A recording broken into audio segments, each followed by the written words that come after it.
Super Talk 99.7 WTN. We continue the conversation. Oh, we lost a couple of our telephone calls. Give us a call back. I apologize for being late. I apologize to Ken. I apologize to you in the listening audience. I apologize to everyone involved. I was having a discussion with Troy, and no, I don't apologize to you, Jackson. Come on. I apologize to Ken Weaver, and I'm sorry. That's all right, Brother Murphy. I apologize to the listening audience who were, they were all ready at 4 o'clock to listen to Ken Weaver, and because I ran late, I ran Ken late.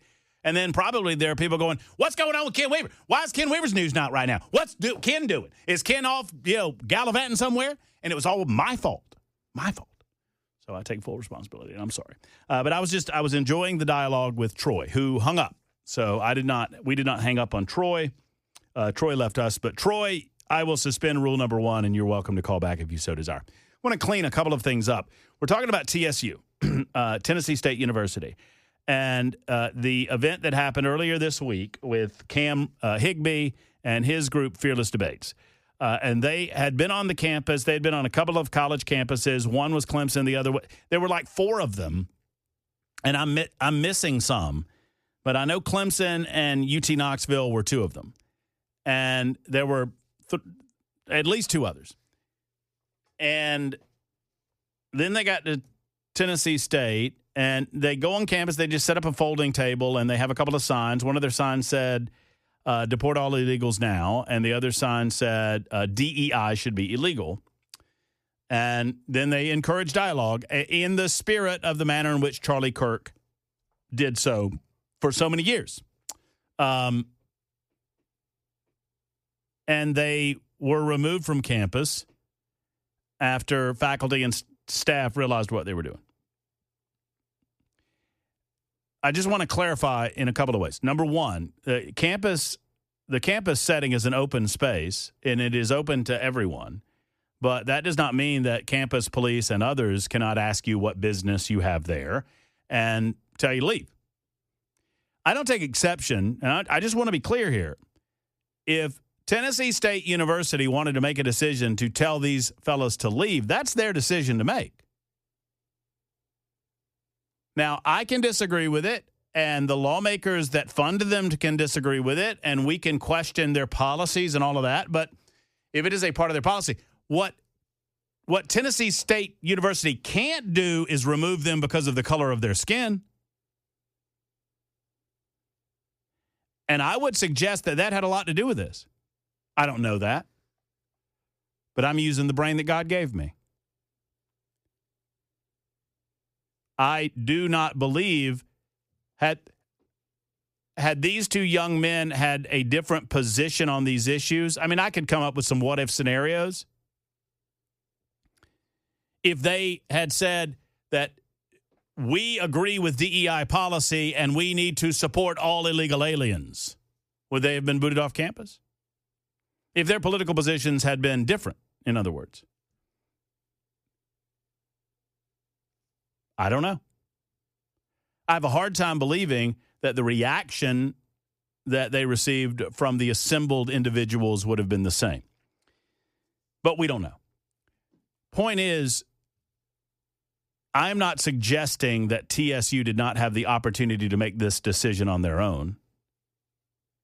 What I am suggesting is if the decision was, you need to tell me why the decision was made. Because what you're saying is the decision was made because these individuals were hostile. And there is nothing that these people did that was hostile. And what you're not allowed to do, you're not allowed to remove someone from campus because they're white. And what some are accusing TSU of doing is removing these kids from their campus because they were white. I don't have enough information to make that accusation, but I'm close. The presence of hostile groups. Well, what was hostile about the group? They didn't do anything hostile. Hostility was put upon them. And now I'm hearing that somehow they should have known better. That's what Troy said, that I don't want to put words in his mouth, but that they should have known better than to go on the campus of TSU in this. What has been done to the black community?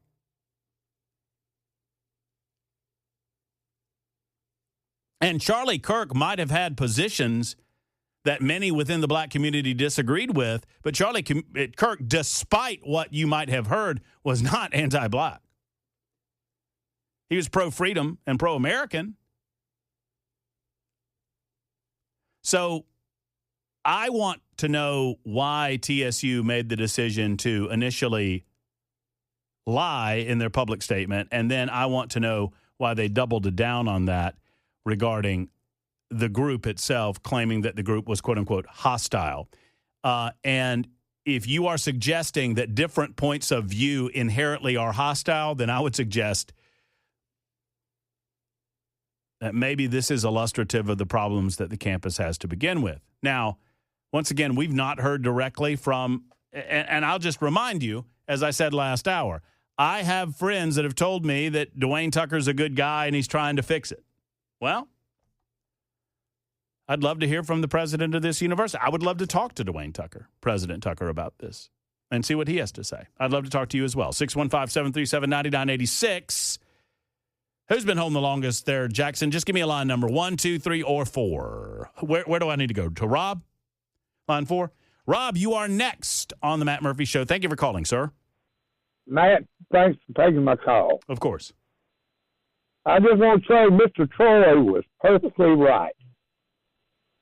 I mean, he just couldn't express himself the way he needed to. All right. What he was saying is, you grew up in the South. I grew up in the South. I'm 60 years old. My dad got his master's at TSU, and I'm white. Now, back then, it was either stay with my mean grandmother or go with him. And I'd rather go with him. And the other teachers brought their kids during that summer, and we all played out there where they had this and everything. And didn't think nothing about it, black or white or what. We were kids and everything. But today is a different day. I mean, you have to think these young people didn't grow up like we did and everything. And they get upset, and you're not going to calm them down. Because I have a daughter that's the same way. Married and have a young. But, you got to know where to draw the line. And which, them boys that set that table up, they crossed the line. I'll be honest with you. I think so. Why do you think they crossed the line? For having a different for having a different opinion, for being white on a campus that is primarily black? Right. That. And so you're saying white people need to know where they're allowed to go and where they're not allowed to go? No. Well, then what are you saying? You have to understand, you can't go up and sit out in the middle of everybody that's coming by and everything and expect, them boys needed to go to the administration and ask them about this. That's where it all went wrong right there. Do you think that's where it went wrong? Have you watched the videos? Yeah, I've seen it this morning. It started off pretty calm, and then the crowd started getting mad and started screaming and yelling and throwing things. Well, you tell where did it go wrong? They needed security. The administration should have set everything up. But them boys, why didn't they go to Vanderbilt? They went to University of Tennessee. Well, they went to Clemson. That's what, Virginia, West Virginia? That's South Carolina. Okay. All right, they went over there. When they come to Nashville, why didn't they go to Vanderbilt? I don't know. Why would it have? Excuse me. Why would it have been okay, Rob, to go to Vanderbilt and not to TSU? In your opinion, it's back to what I said. You grew up in the South, and there's been a lot of change since then. But there's still racism. Rob, it's okay. You can go ahead and say it. I mean, it's okay. Say what? You are intimating, Rob, that it was not okay for these white kids to go on a predominantly black campus. My daughter graduated from TSU. You've mentioned that. Rob, the point is, why would it be permissible for them to go on to the Vanderbilt campus but not onto the TSU campus, in your opinion? Time needs to take its time and settle everything down. Take time for what? What's settling down? What has been done that would prevent young white people from walking on to a historically black college campus? It's just what has been done that in your mind would inflame the passions of the black community on that college campus? I don't understand. I truly don't understand that. Why do I, if I have a different political opinion than the majority of that campus, why is it incumbent upon me to let it calm down? I didn't do anything to Charlie Kirk. They didn't do anything to Charlie Kirk. Exactly. But I want to say this. What has happened in the last, say, 5 years now, since we had the other president, is all I'll say. I ain't going to call his name. President before this. The President Autopen. Is that the one you mean? Right. Yes, sir. Okay. Yes. Okay. The black community, not in Nashville,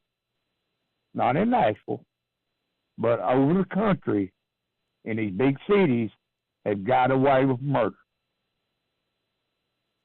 I mean, they burnt the cities down. They, and for what? He didn't do nothing. All right.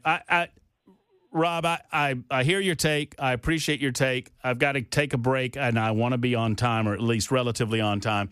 Thank you for your comments. We'll try to get to as many as we possibly can. Obviously, a very emotional and heated topic. 615-737-9986, 23 after the hour on Super Talk. Super Talk 99.7 WTN, Matt Murphy and you. Other matters going on. We've got some new developments in the case that cranked up yesterday morning, the tragic shooting that happened just outside of Dallas, Texas at an Immigration and Customs Enforcement facility. We'll continue discussing that, or at least get to that. I want to talk about the 7th Congressional District race, where we are there, and Muslim nationalism in Dearborn, Michigan. That's all on the way on Super Talk 99.7 WTN. Right now, we'll return to your telephone calls. Busy phone day. It is William's turn in Clarksville. Hello, William. How you doing? I'm great, William. I hope you are. Yep. Don't really have a big opinion on this. I do want to call and tell you.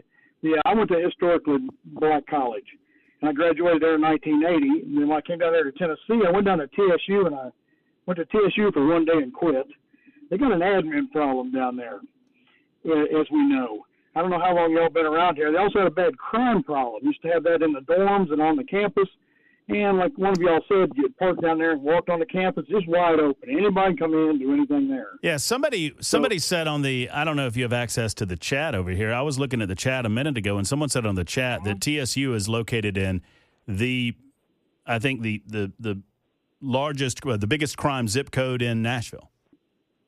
Right. And a lot of that's caused by the way the colleges are formed. Those are land-grant colleges, and there's federal riders that come with that. So, of course, you built the low-income housing that could never be upgraded or changed through there.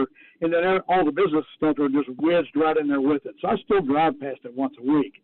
Not a lot's changed. I don't think they should have been able to talk down there. I think they should have got a permit first. But then again, as opposed to going to one of the University of Tennessee, TSU is a Board of Regents college. So there's not a lot of difference in there. If you could go to State College or Board of Regents College, you should be able to go to any one and talk. So being run off from college, that stuff's got to stop, on there. Charlie Kirk, the only thing I ever heard that it wasn't really controversial to me, but the DEI. That was the only discussions that they ever had was really, people got inflamed a little bit, people of color. Well, yeah, I mean, Charlie, and I agree with Charlie Kirk's position on DEI, that DEI relies on racism in order to repair something that it claims to want to repair involving racism. Right? So you can't, in my opinion, you cannot repair racism with different racism. That's just my take on it. Now, for me, just of hearing different opinions. When I was in the Army, I was in a unit where we were assigned to Secret Service and travel with presidential candidates, and that was way back when Jesse Jackson ran.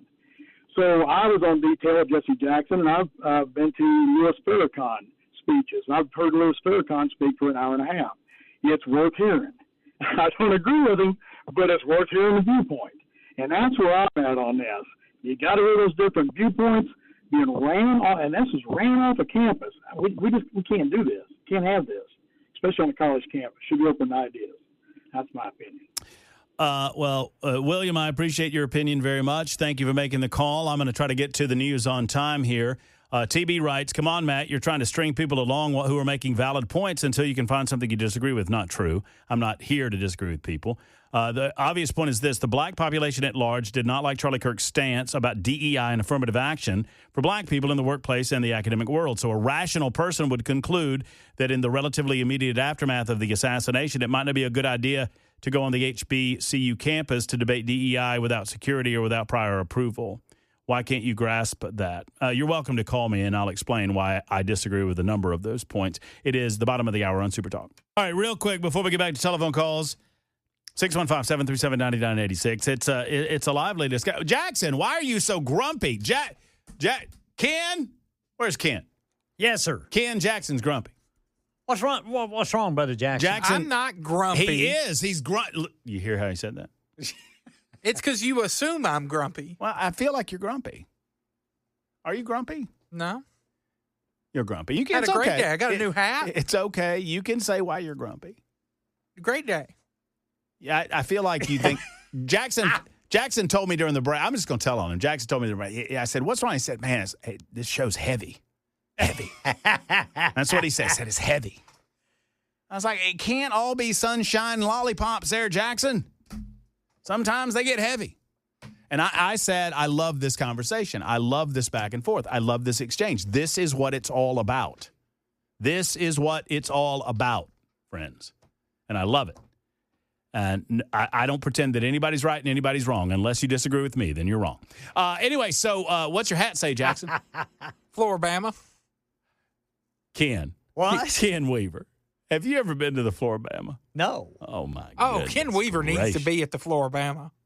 Floribama. Oh, my goodness gracious. It is, I wouldn't say it's the best dive bar in America. It is the best beach dive bar in America. Oh, okay. I'll say that. And I think that's fair, Jackson. There's plenty of good dive biker bars around. What's your favorite dive bar in Nashville, Jackson? I don't have one. Dino's. Thank you. Dino's in East Nash. You ever been to the Rusty Nail? Oh, I've not. We should go. You want to go? Sure. All right. Let's shut it down right now and go. Let's crank it up and get out of here. In the meantime, TB says this. And TB won't call me, so I don't know what to tell you, TB. I wish you would call me, but you won't. But TB says, you're trying to string people along who make valid points until you find something you can disagree with. Not true.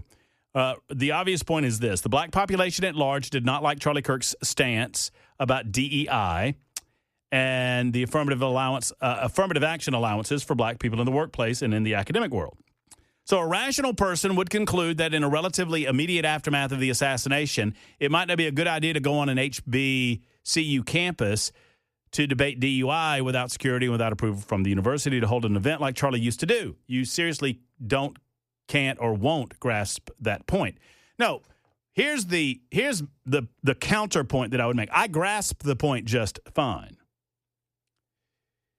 You telling people what they ought to know better to do and where they ought to know better where to go and where not to go based on their color or their point of view is a disgusting point of view.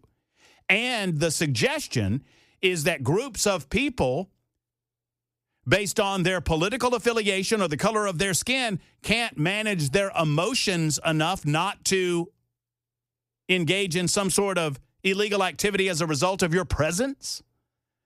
That's equally ridiculous. That's equally ridiculous. Are you suggesting that because of their point of view that the other group of people would not be able to contain themselves? That is presumptive and borderline racist.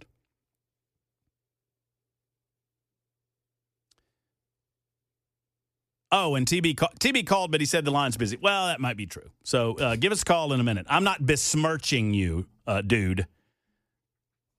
TB said, don't besmirch me, dude. I'm going to get, you know what? I'm going to get Don't tase me, bro. Don't tase me, bro. I'm going to get that on my T-shirt. I'm going to get a T-shirt that says, don't besmirch me, dude. And then I'm going to sell them. Let's see who is next. Terry, I believe. Terry, the floor is yours. Good afternoon. I hope you're well. I'm well. The name is Terry. I'm sorry? The name is Perry with a P, like Perry Mason. Oh, Perry. I apologize. No problem. Well, I graduated from TSU back in 1974. And we never really had this problem. But I think the problem is that a lot of the students felt threatened by the fact that they wore MAGA caps. That's number one. And the DEI sign also have a lot to do with that. I'd also like to point out that how do you know all of those were students? They're right in the neighborhood, so they could be kids that came from somewhere else. Perry, that's an excellent point. I don't, and that's a good point. I made an assumption, and I shouldn't have done that. Okay. Well, what happened has happened, and what I think would happen if the state of Tennessee would give the money that they owe to TSU, maybe they can work on something, like the graduation rate. I'm not concerned about all that other stuff. I had this call yesterday. And I was trying to look this up this morning, and I got distracted. And by the way, I understand that. I suppose the point that speech might equate to some sort of intimidation. I guess when it comes to DEI or with Trump caps, I would note that I think Donald Trump got about 17% of the black vote in 2024. So. I mean, I understand that that's a minority of the vote, but it's considerable enough that it is of note that based on those percentages, that there are students on that college campus that voted for Donald Trump. Could be. But I think that the majority of African Americans probably did not vote for Trump. Well, no, there's no doubt about that. Okay. No doubt about that. But I would also say, Mr. Perry, that speech does not equate to violence. Speech does not equate to hostility. And I can understand why it might flare up the emotions of people to, begin a conversation about diversity, equity, and inclusion, for example. But I don't think that necessarily has to spill over into a physical altercation. All right. I agree with that. I've seen some of the videos just on TV, because I don't get into all of that social media stuff. But do you think that this could be some AI stuff? No, I don't. Video? No, I mean, I think the video is pretty. The young. I've not seen any suggestion. Let me put it this way. I don't want to assume anything. I don't see any suggestion that any of this has been altered in any way, and I've not heard anyone suggest that was the case. I think everybody's pretty much on record that it went down the way the videos are saying that it went down. I mean, it just look. What started, and I don't know if you've seen it all. So it started. They set up. A campus police officer came out and they said, "Hey, we just want to talk." And then they started talking to a few students. They had a couple of conversations going on. And then one female, I guess it was I don't know if it was a student or not. I assume it's a student. One female walked up and pushed their signs to the ground, and they asked the female not to do that. And at the time, a campus police officer said, "Hey, I'm going to call my supervisor to make sure that this is okay." And at that point, another female student walked up and claimed that she wanted to take a photograph of one of their signs. And the guy said that she could, and she grabbed the sign and ran off with it. And then when she ran off with that sign, then another person grabbed the sign and ran off with that property, and then it kind of just devolved from there. And it got kind of crazy from there. Well, the only video I've seen was on regular TV, and they always edited stuff. So you never know. You never. Well, that's smart of you, Mr. Perry. All right, I'm going to move on to someone else. Thank you for your call. I appreciate you. And, man, I graduated from TSU a year after I was born. So Mr. Perry's seen a lot. And I will defer to him on a lot of that stuff. Donnie is next. Hey, Donnie, how are you? Hey, Matt, how are you this afternoon? I'm great. Thank you for calling.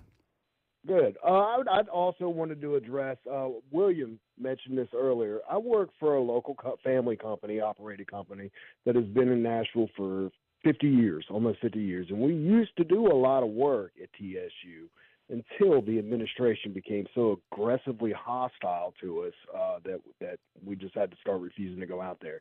Even the black employees of our company didn't want to go out there. It was so hateful, and it was so apparent. So I think any publicly funded university, any university that gets any type of tax dollars from citizens, it's incumbent upon them to provide security, to allow them to have access to the university and standards like that.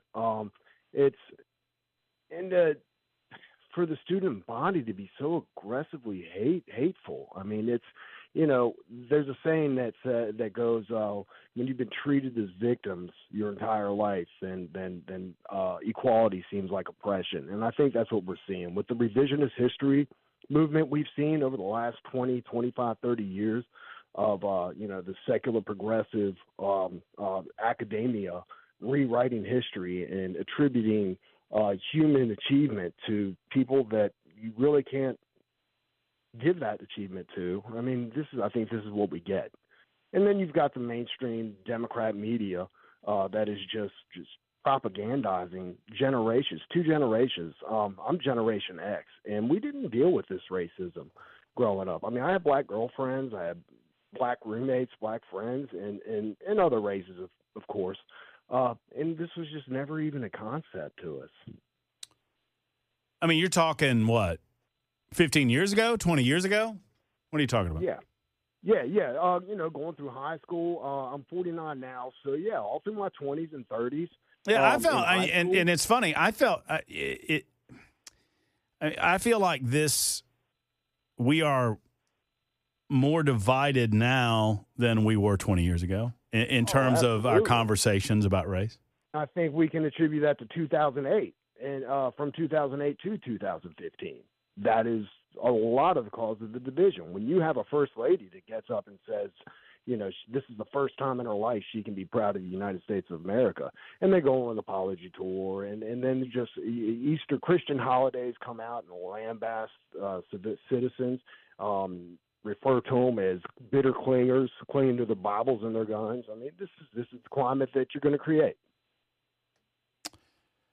Donnie, I appreciate the telephone call, and you don't make it your last. Give us a call back. Different perspectives on this issue are important. It is obviously an issue that started right here in Nashville, Tennessee, but is now making the rounds on national news media platforms, and it has become a national point of discussion. Part of the discussion that's fascinating to me is being told that now's not the right time to talk about this. Then when is the right time to talk about this? Which is, I'm fascinated. 51 after the hour on Super Talk 99.7 WTN. Super Talk 99.7 WTN. A busy day on the phone lines, and I love it. I absolutely love the dialogue. I love the exchange. I feel good about it, and I hope you do as well. Give us a call, 615. It's been primarily a show about the aftermath of what happened at TSU a couple of days ago. And, by extension, I'm just fascinated where some of these conversations go.